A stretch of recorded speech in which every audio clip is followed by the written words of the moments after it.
Guess what, listeners? I'm so excited to share some news about my book, Body Kindness.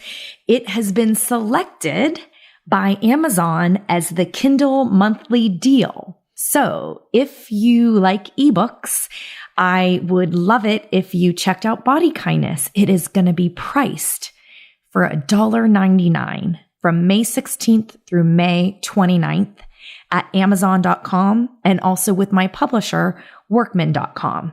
I could not be more excited to bring Body Kindness to many more people. And I would greatly appreciate if you told your friends, family members, anyone you know who has a Kindle, and spread the word far and wide. I would really appreciate that.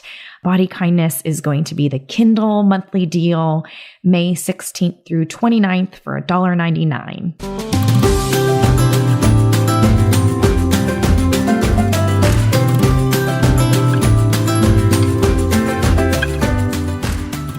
Hey there. I just want to give you a reminder that if you have a set of headphones, you may want to put them on if you are listening in public or around ears where you would prefer to censor and monitor content. So this upcoming conversation with Sybil Lockhart from OMGYes is full of adult content and language around sex and sexual health and orgasms and masturbation. So just wanted to give you that little note.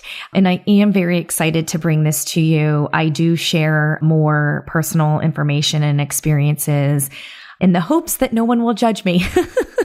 But, it's just something that I think is important and want to reinforce that it's okay to be wherever you are and to be open to learning and growing. And certainly I have felt in my life where my body dissatisfaction and the mistreatment and body oppression I've had from diet culture have actually been part of what has robbed me of my sexual empowerment and desire to say, my body is fine the way it is. It's beautiful as it is.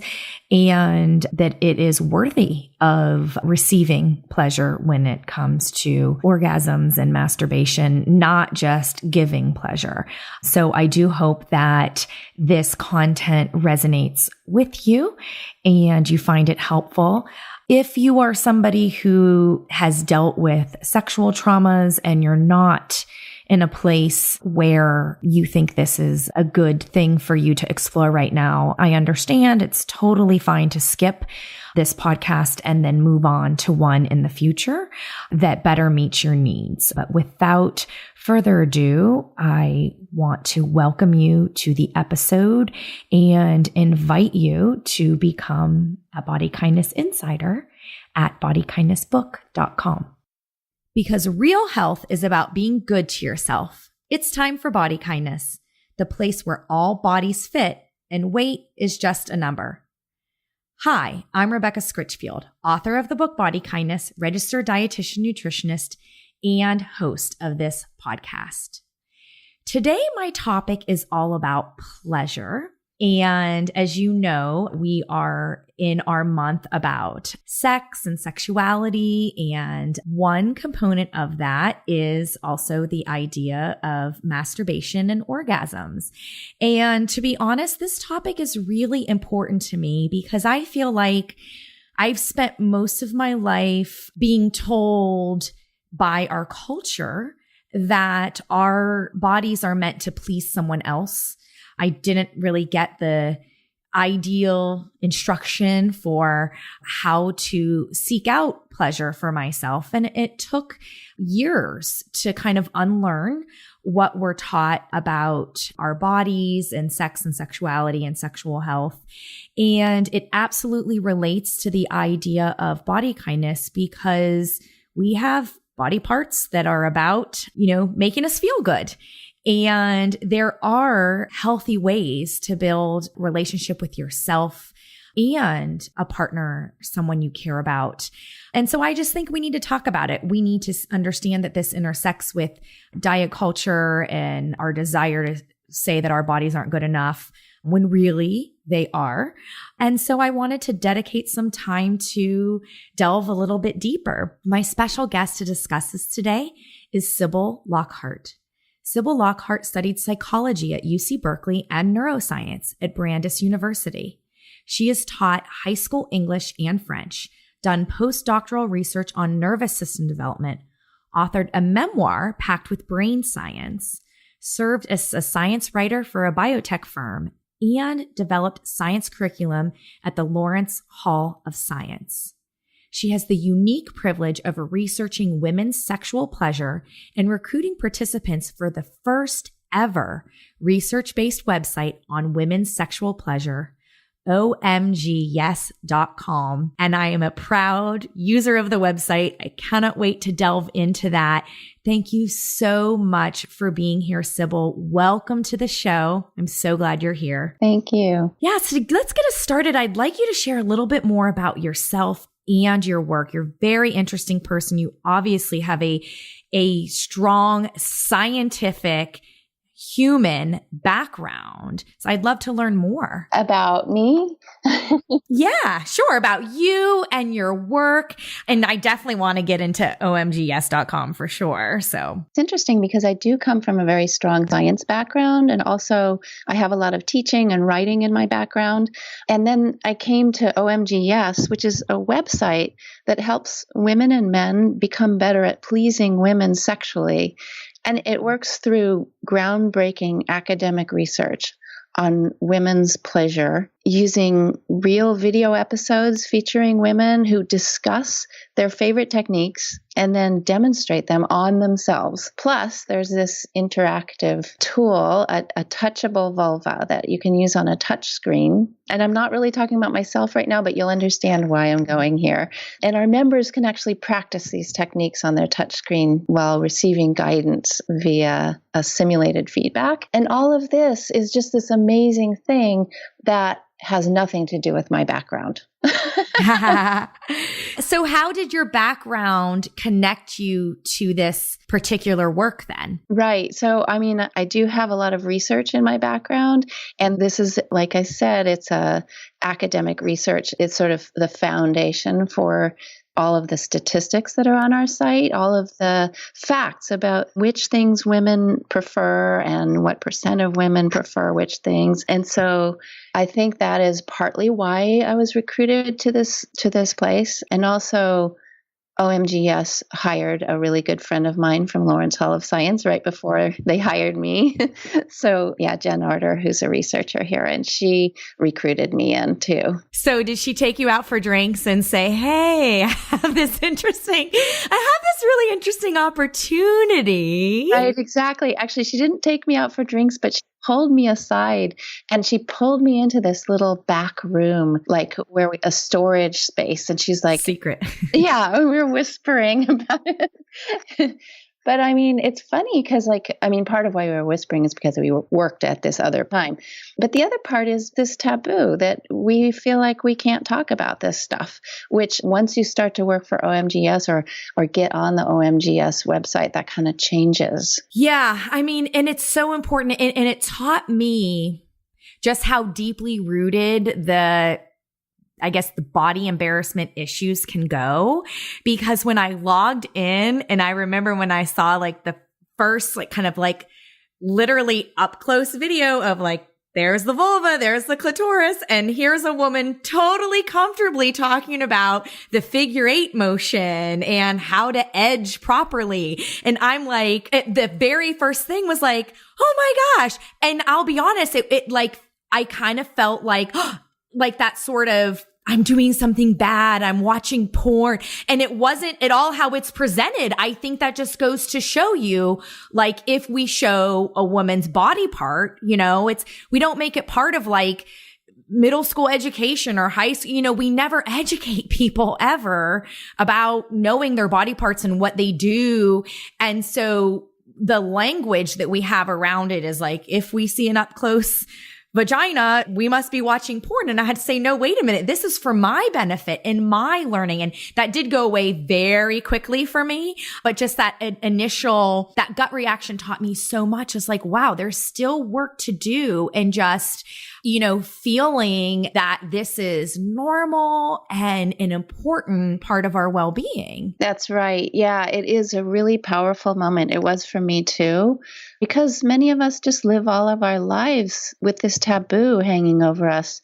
And we do actually teach some anatomy in middle school even. You might get a picture that includes a cross section of a penis and a rectum or whatever, but it's very biological, right? And it is not about pleasure. And there's something that's especially illicit feeling about pleasure, which I think it could have something to do with so much of the time what we see is done poorly or is somehow derogatory.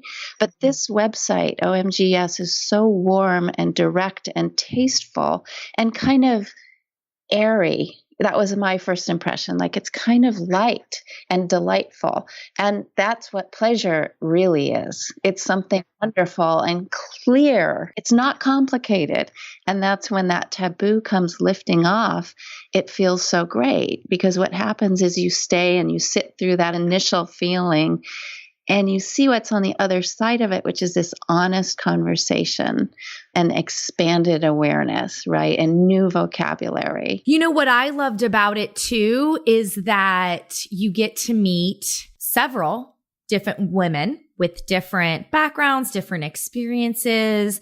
And so it's not just didactic, like buckle up and watch this, it's very well shot and edited, but you get to kind of hear a little bit of, this is how I first came into understanding this concept, and here's how I practice it. And that I think is very important, because it does, you kind of feel less pressure, that it's somebody, the impression I get when I watch the videos is like, this is somebody who wants to share their personal experience and what they know for my benefit. They want to help me. And then I have these different ways that I could choose by watching demonstrations, by learning a little bit more, by trying it myself. And so I really like how it reduces that intimidation factor for people. Yeah, it absolutely is grounded in each woman's individual experience. And that is what is so golden about the job I do, which is most of my day is spent interviewing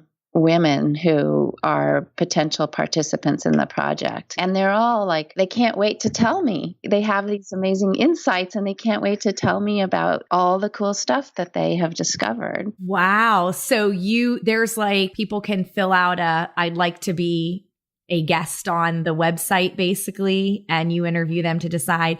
Wow. So it's like the version 2.0 of Masters and Johnson kind of a thing? Well, it's not really Masters and Johnson. I mean, OMGYes is gathering and distilling these insights, these pearls of wisdom, not measuring brains or just doing multiple choice surveys about what they've done. It's like we've done these in-depth Skype interviews, over 1,500 of them actually. And the women just love opening up about what's been great for them. And that's what I really like, is that the focus is not on pathology, it's on how to make a good thing better. I like that. Let me ask you a question. So a lot of potential body kindness listeners, they may be struggling with their body image, with self-acceptance, and maybe struggling trying to get to a point of saying, my body is worthy of pleasure. I am worthy of pleasure. And even if I've never had an orgasm, like I'm not broken or, so what would you say to somebody like that who is just potentially interested in signing up for the website to get the help, but is just kind of feeling like not at that spot ready to make their body feel good? They might need a little bit of coaching there. Well, I keep hearing again and again, like on our Facebook feed, women come on and talk about their experience with that. Like, I thought I was the only one who couldn't orgasm or had so much fun doing this thing that seems a little weird. And I hear again and again that just go and look, because you don't actually have to do anything. You can just look and listen and what you find on the site. And maybe for someone who's in that position, just listening to the videos is a good start, just seeing. And we try to represent an array of women so that everyone can relate. But yeah, I would say just listen and see what trickles in. Because my experience with listening to women talk about these things all day is there are some things that maybe I wasn't comfortable with at first, but hearing them talk about them in this open, amazing way has made me think, oh, maybe I should try those things too, because they sound so lovely. I love that invitation, right? Like just look and listen. And like if they go to the website, they can browse around. Like you don't have to subscribe or sign up right away. You can browse around and get the gist. Yeah. And if you click down in, you can find a sample video. And so there's a way to sort of see a little bit more. You have to be attentive, but yeah. So I'm curious about how you would use this site if you have a partner or spouse, and maybe, so like from my standpoint, like I went to the website, my husband doesn't know that I went yet, but what if I wanted to let him know about it? Like, how do you say, hey, you want to look at these videos with me? Or like, I'm just curious, what have other users done? What do you recommend? Is there a certain way of like couples watch this or that, or do you just kind of figure it out on your own? Yeah, well, actually, we're working on that explicitly right now on how to develop ways through. But what I've heard from couples that have tried it, it's just everything all over the map. One sees it, and then you can buy it Valentine's Day. We saw a lot of people giving OMGYes to their spouses or their friends, and that's kind of like an invitation, right? Go check this out, or take notes and send them specific sections that you're particularly interested in. Or definitely, I've heard many times from the women I speak to, who are a self-selected group, admittedly, of very sex-positive women who I speak to. But many of them have watched together with their spouses and had we're going to have OMGYes weekend, and we're going to go to a bed and breakfast and just watch OMGYes and try things, which sounded so great to me. I was so happy to hear that one. And then you can kind of develop a shared vocabulary and context to bounce off of each other, like what's really working well or what new things to try, which is really clarifying for couples. Yeah. Let's get into vocabulary a little bit, because I learned a lot. I was like, wow, what have I been missing? There were new terms, words like edging or rhythm, surprise and accenting. So I'd love to kind of delve into that a little bit about the importance and value of the terminology with this, why it is essential to helping people achieve better pleasure. Yeah, right. I mean, I like to tell this story about, it has nothing to do with sex, unfortunately, for your readership or your listenership.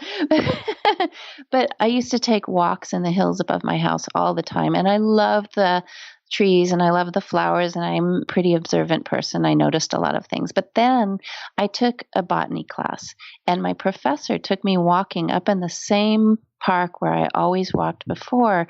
But this time we were naming everything.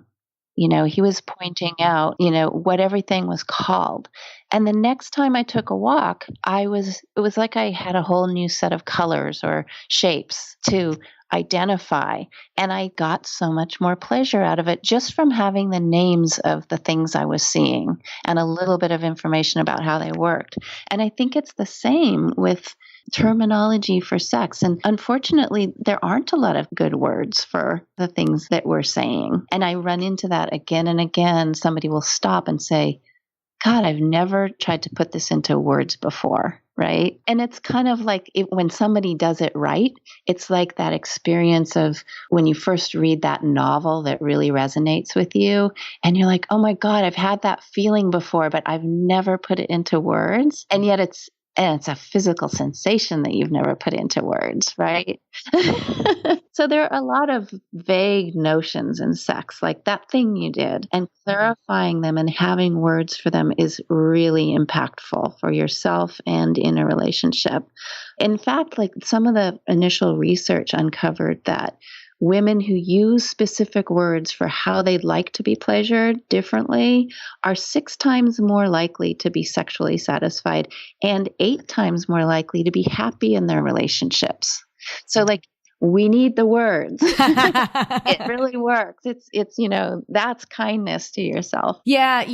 I think a lot of people who have dealt with dieting and poor body image, it's like we get this voice in our head that basically says, you have no needs, or you're not worthy of having these needs. And so when you reject the idea of trying to manipulate or change your body to take up less space, right? Depriving yourself of food. I mean, that can mess with your hormones and everything like that. But it also, you get this message that you're not worth bringing pleasure. You're not worth taking care of, whether it's food or sex or scheduling time to have fun or do nothing, right? It's like you always have to accomplish something. So I definitely see these things as related in the idea that if you can open up your mind to the idea of that all bodies deserve pleasure, even yours, right? You don't have to wait to have the better body image before you start to learn and explore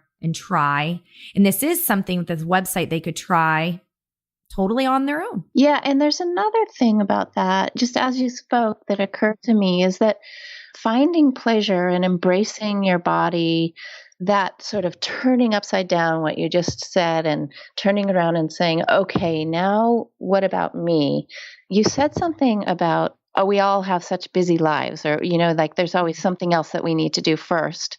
And I really believe, I've seen this, that when we turn it around and we come to embrace our bodies and our sexuality and just go ahead and say, I'm going to give myself pleasure, that actually, in a kind of, it doesn't make it's a little paradoxical, but when we do that, I think it opens us up to be more productive, more efficient in our business lives, in the rest of our lives, right?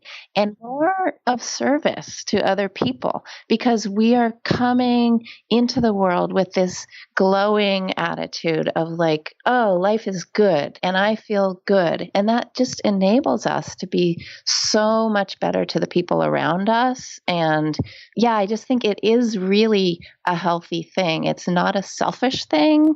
There's something very beautiful about it. Oh, absolutely. And I think it's all part of the mosaic that we're building as far as what creates a better life and what makes our life good.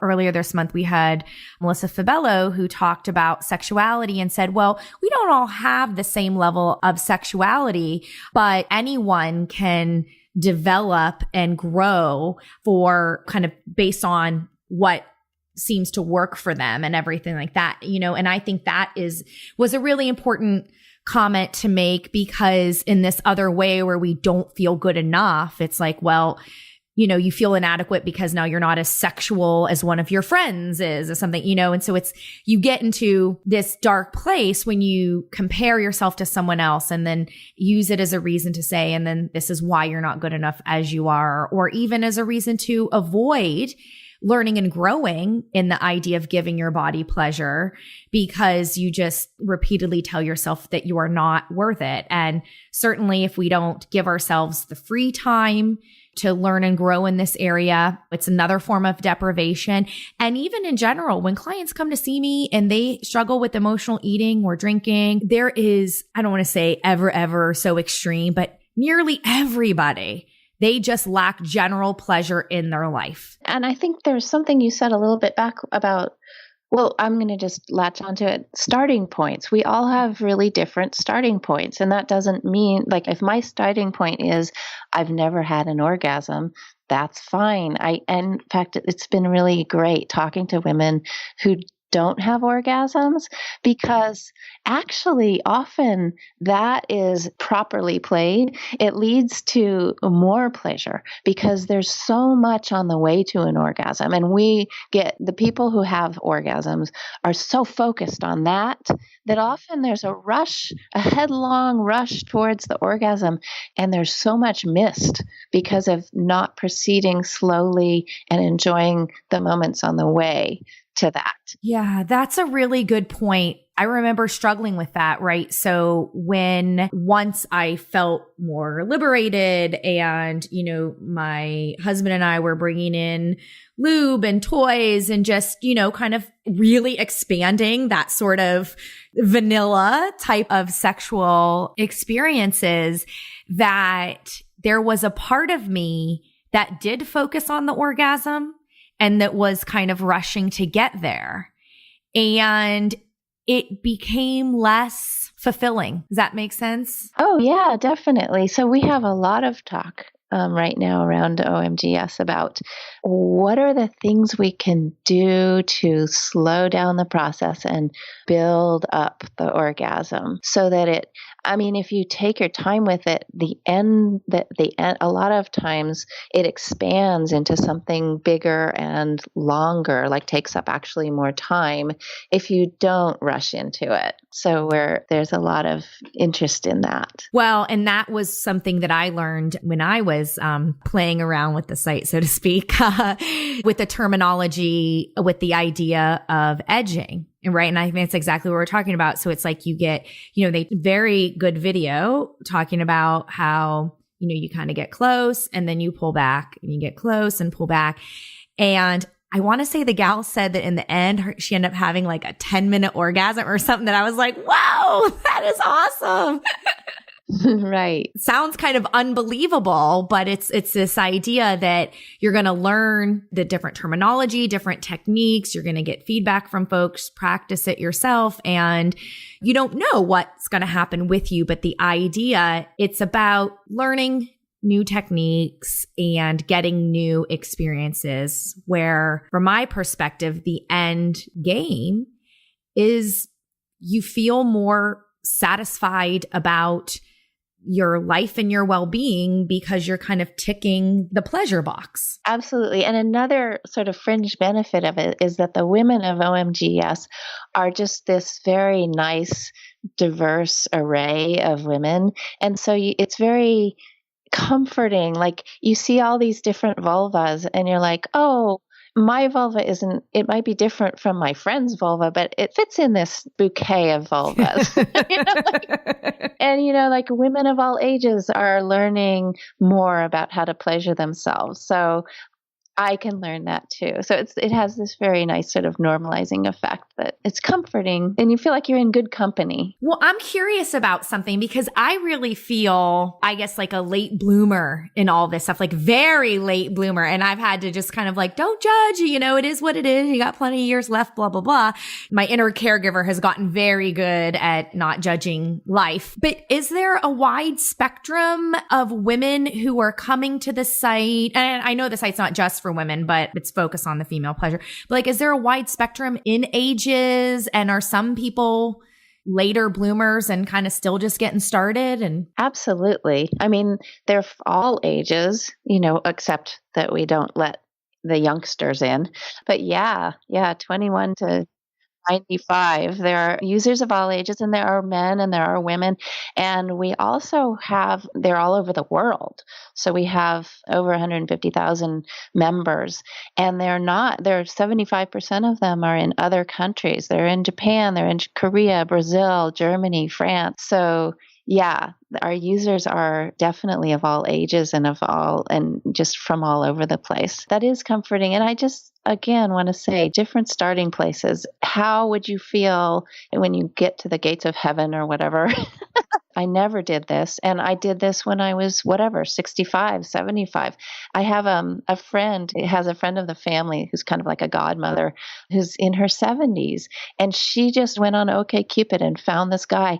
And they came back and they're like, we're part of the OMGYes revolution. And we're, doing OMGYes all the time together, learning so much. And she was 72, I think is how old she was. And I was just so inspired by that. Like, yes, join us. That's so great. I love that. What are you, like, I assume with all these users that you're getting, whether it's social media comments or letters or emails or whatever, I'm sure you're getting lots of feedback. Like, how would you say, like, this is changing people's lives. Yeah, we do. On our Facebook, we see so many comments about, I guess the most common is, it's not just me, like I'm not the only one who likes that particular thing. So yeah, we just have a constant stream of great gratitude coming in about how, and some of them it's with their partner, some of them it's by themselves. But yeah, the most common thing is, I thought it was just me. And they have this sense of like reawakened optimism about sex because you see so many different women's journeys and the little breakthroughs that they've had over their lifetimes and all that variation. So we hear again and again, like, this makes me feel like, the feeling of like, I don't know if you've ever been a vegetarian or something and you don't want to be picky at the restaurant, asking for specific different things. But like, then you get into a restaurant that has all those different things and you feel much more comfortable. Like, I can order off this menu. And it's the same thing with sex. Like, if you have particular things that you like and then you see all these other people who enjoy that too, then it just feels good. Yeah. And I do think we are meant to connect to others. We are meant to find a sense of community and belonging.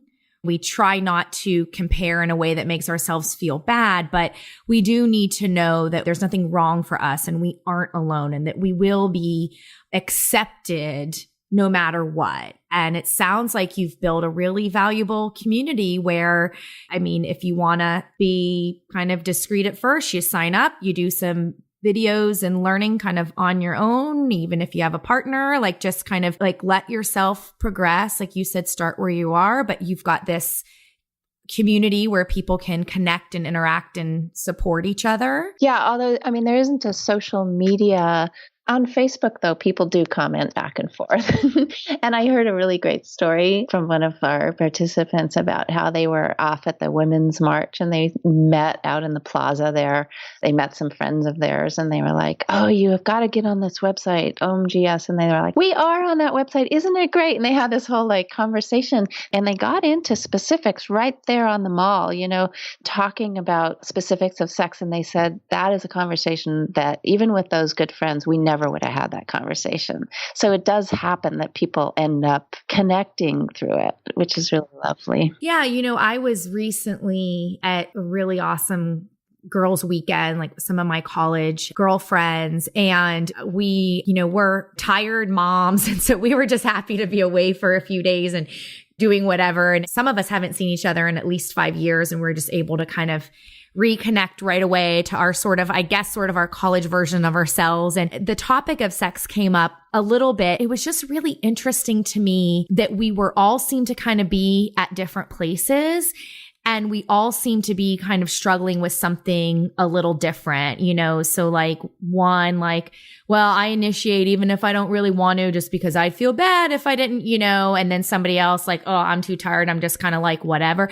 And I think that consistently we were all kind of a little dissatisfied about something. And yeah, it was just so interesting to me. That's like, I actually think, and maybe you have the stat to kind of prove it, but like a majority of women would like their, sex life and pleasure to be better, or dissatisfied and, just kind of maybe a little ho-hum about it. And that's just fascinating to me because it can be a very positive source of happiness. I don't know if a majority of women are dissatisfied. I think there's a quote that I have on my wall and I wish I could remember who said it, but it's, life is a series of agreeable and disagreeable over and over again.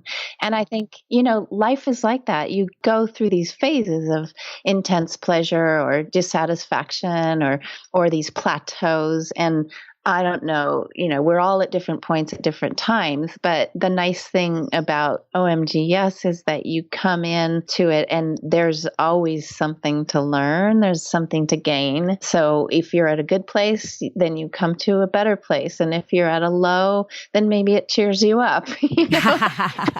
I hope it cheers you up. Yeah. And then like we said earlier, basically the only thing you really need to have to get started is an interest in exploring what it's even about. Right. And it's kind of like the other day I went into San Francisco to see the Diebenkorn and Matisse exhibit at SF MoMA. And after that, after I go to a show like that, for the days and days afterwards, my imagination is sparked. Like I just feel more creative, and it doesn't necessarily express itself as visual images. It might express itself in my writing or in my relationships or anything. And I think the same thing is true here, where you get these great ideas and insights and these amazing, kind people telling you about it. And it just adds a little energy to your system. I don't think it's possible to come through this website and come out of it with a lower energy. Like, even if it's not like earth shattering or whatever, it's something. Yeah. And I would just add, as somebody who came to it as a user and a client and all that, right? That it's okay if when you first get there, something feels a little bit like shocking or, intimidating, that those are just emotions, those are just emotions. And that if you still have an interest in learning more, watch a couple videos, listen to a couple stories, and then think about how that sits with you. And you take action when you feel ready to take an action, that you might be dealing with this sort of idea that, do I deserve pleasure? Should I put my time into this? That you'll hear this voice that says, oh, you don't have the time, or, oh, that might kind of be giving excuses. And this is like the sort of behavior counselor in me, we will tend to avoid when we're feeling discomfort. And so my advice would be to give it a try, let yourself feel uncomfortable, and keep an open mind, because I remember that very specific experience where the voice became, just kind of pretty much went away. I think it's gone now, but, was just like the Cosmo words, land your man, 5 ways, to make, that was like your purpose was for other people's pleasure, not your own. And when that shifted, it really was a transformational shift in my life that did boost my well-being, that did boost my body comfort and confidence. And I see it as part of the picture. It's part of how you connect with yourself and let yourself feel positive body sensations, whether it's skin on skin content or touching genitals. Right, exactly. I really relate to what you said about sitting through that initial feeling and it's like a larger life skill. Like when we have a feeling, sometimes our impulse is to cut it off, whether that means like binge watching Netflix or drinking heavily or whatever. Like if we're feeling grief or we're feeling anything unpleasant or even just a little destabilizing, like that initial feeling, which is the taboo, our reaction to the taboo of, am I supposed to be looking directly into another woman's vulva? I had that thought. I was like, whoa. Is it okay to look? But sitting through that initial feeling is how we make progress. And it just reminding yourself, I am just sitting here. I'm not actually doing anything. I'm just feeling my feelings, and see what's on the other side of it. And what's on the other side of it is so lovely. It's so freeing. And again, like in terms of what to try, maybe all you try is like putting your hand on your vulva for 5 seconds. This is my approach to meditation. I'm a really bad meditator, but I'm a really big believer in meditation. And so I'm like, you know what? 5 minutes. That's all I'm going to do. I'm not going to try to be a Buddha and like go for 2-hour meditations. I'm going to do my 5 minutes right now. And that's getting to the other side of that for me is a big deal, but it's rewarding. It really just makes life a little easier. So yeah, I'm all about sitting through that initial feeling of resistance. Yeah, no, that is so helpful. And the idea that you can just be where you are, like very much like meditation, right? Just be where you are, feel discomfort, feel whatever emotion it is, but you're right. Like if you're listening and it's resonating with you, it's resonating for a reason. Trust that reason, right? If you decide to check it out, go there, watch some of the trial content and whatnot, and let yourself kind of feel any amount of discomfort, and that will pass too. Just being present, and this idea of being curious, You can keep it to yourself for a little bit. And then, yeah, you might get to a point to where you want to talk to your partner. And then that's a different type of discomfort, but it's about making progress throughout and just continuing to explore that this is an important part of well-being, and you're going to explore how important it is to you. And there's things to discover, right? Yeah. And in terms of like with your partner, without your partner, there are things that you can do internally or during sex with your partner that you do. You don't even have to ask someone else to do. Give me an example. I've been talking recently, and this is maybe I have to get permission to say this, but I've been talking to women about squeezing muscles inside and how that, in the absence of any penetration of any partner at all, just squeezing our muscles inside our vaginas can make us feel good. It can just bring pleasure just out of the blue. So right there is something to try. And kind of just like a Kegel, like squeezing if you're going to stop your pee. So like I could be on the podcast right now and just kind of do like squeezes and notice what I'm feeling. Yeah. My mother told me when I was a teenager, she's like, this is my secret. I do Kegels while I'm in line at the grocery store. And I remembered that. I loved that, like that she gave me that gift. This might feel good, and you don't need anything but your own muscles to do it. Oh, I love that. I mean, what a gift you got, right? Just by normalizing your body. I mean, that doesn't necessarily happen. We don't necessarily get the sort of proper normalizing real exposure like that. So that's a gift that you had and you're sharing with us. I'll do Kegels in the grocery line or wherever while podcasting. And yeah, but that is true, like mindfulness, right? So notice, feel your body taking an action and noticing what that feels like. Right. And the more I talk to women, the more I realize that almost anything we do can bring us pleasure. The littlest touch can bring us pleasure if we have the right attitude about it. So it can be pretty subtle. But exploring is one of the things that we know is good. So that's actually come out of our research. Couples who constantly explore ways to make sex more pleasurable are actually 8 times more likely to be happier in their relationship. I think these kinds of facts, they're undeniable. I can relate to that one too. I in Body Kindness, I wrote about when I was writing, we were kind of going through a dry spell. And I mean, yes, we had 2 young kids. And so there was literally, right, dryness from having a newborn and nursing and all that. But we ended up going to a sex and communication workshop that was very well done by sex educators, part of a reputable store in the DC area. And it was a mutual kind of team approach, which was very helpful. And I think that led to a lot of this, okay, we're going to make time and space for this as we adjust to being parents of 2 young kids. And I can personally attest to, it's not like let's tick the marks on the wall and how many times we're going to do it or whatever. But generally, the more we have intimacy and all these different levels of what intimacy is, the better our family's running. And I think the happier I feel individually. And I also feel better about where our relationship is too. Right. That's that thing, taking care of yourself first, and then it's on yourself, and then you can take care of your kids, or whoever's next to you. And we hope that when our kids are adults, they're paying attention to that kind of stuff too. So we might not be telling them, hey, here's what mommy and daddy are doing, but eventually, the best way that we can, one of the best pieces of advice I've ever gotten as a counselor is you can only take people as far as you have gone. And I apply that to my parenting as well.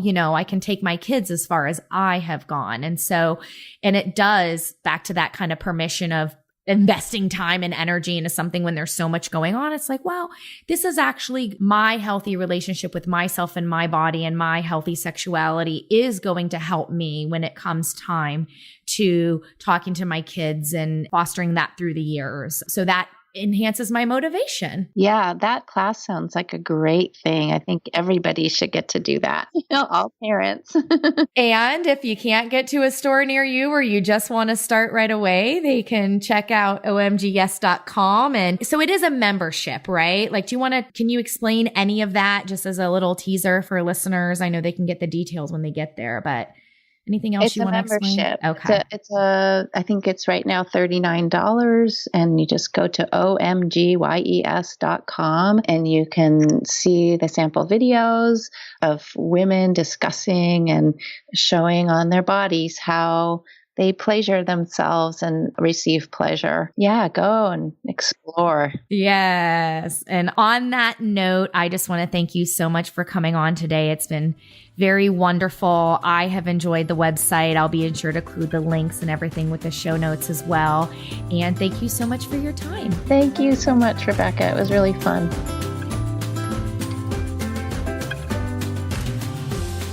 Become a Body Kindness Insider. Visit bodykindnessbook.com and click on Get Started.